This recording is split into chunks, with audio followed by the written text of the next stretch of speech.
டே ஈசா, அம்மா இருந்திருந்தா உன்னை போக விட்டுருப்பாளடா.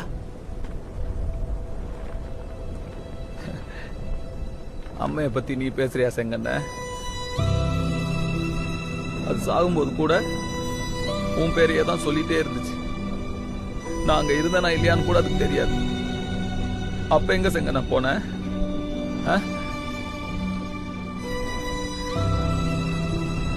எனக்கு இங்க யாரு?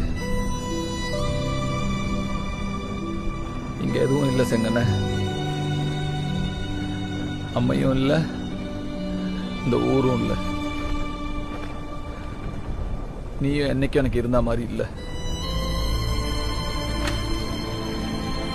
நான் பட்டாளத்துக்கு போறேன்.